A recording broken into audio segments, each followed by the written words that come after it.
ಆಯ್ತು 3 ತಿಂಗಳಾಗಿದ್ದಿದ್ರೆ ಕರೆಕ್ಟಾಗಿ ಇಷ್ಟು ಕುತ್ಕೊಂಡ್ಬಿಡೋದು ಲೈಟಿಂಗ್ ಏನೋ ಬಿಟ್ಟಿದ್ದಿದ್ರೆ ಸಾಕು ನಮ್ಗೆ ಇಷ್ಟ ಆಗಿರೋದು ಗಿಡ ಗಿಡ ಸತ್ತಿಲ್ಲ ಅಂದ್ರೆ ಸಾಕು ನಮ್ಗೆ ಸತ್ತಿಲ್ಲ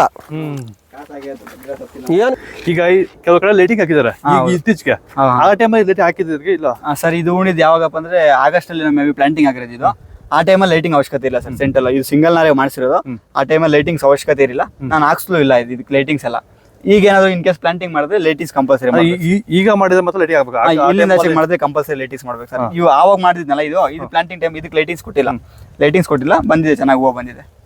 ಸರ್ ಕೊನೆ ನಮ್ಮ ರೈತರಿಗೆ ಏನು ಹೇಳಕ್ಕೆ ಇಷ್ಟಪಟ್ಟು ಹೇಳಿ ಏನಿಲ್ಲ ಈಗ ಮೇಜರ್ ಆಗಿ ಕಾಣ್ತಾ ಇರೋದು ವಿಲ್ಟ್ ಸಮಸ್ಯೆ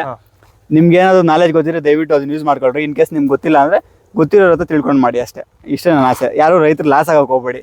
ಆದಷ್ಟು ತಿಳ್ಕೊಂಡು ಬೆಳೆ ಮಾಡ್ಕೊಳ್ರಿ ಇದು ನನ್ನ ಸಜೆಷನ್ ಎಲ್ಲ ರೈತರಿಗೂ ನೋಡೋದೈತೆ ಇದು ನಮ್ಮ ವಿನಯ್ ಅವರ ಮಾತುಗಳು ನಿಮಗೆ ಇದ್ರ ಬಗ್ಗೆ ಹೆಚ್ಚಿನ ಮಾಹಿತಿ ಬೇಕಾದರೆ ಇಲ್ಲಿ ಕೊಟ್ಟಿರೋ ನಂಬರ್ಗೆ ಕರೆ ಮಾಡಿ ನರ್ಸರಿ ಇದೆ ಸ್ವಂತ ನರ್ಸರಿ ಬೇರೆ ಇದೆ ಅವರೇ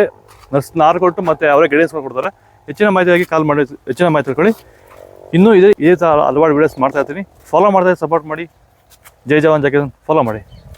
ಎಲ್ಲ ರೈತರಿಗೂ ನಮಸ್ಕಾರ ಹಳೆ ಬೆಡ್ಡಲ್ಲಿ ಬೀನ್ಸ್ ಅನ್ನು ಮಾಡ್ಬೋದಾ ಬೇಡವಾ ಮಾಡಿದ್ರೆ ಯಾವ ರೀತಿ ಮಾಡಬೇಕು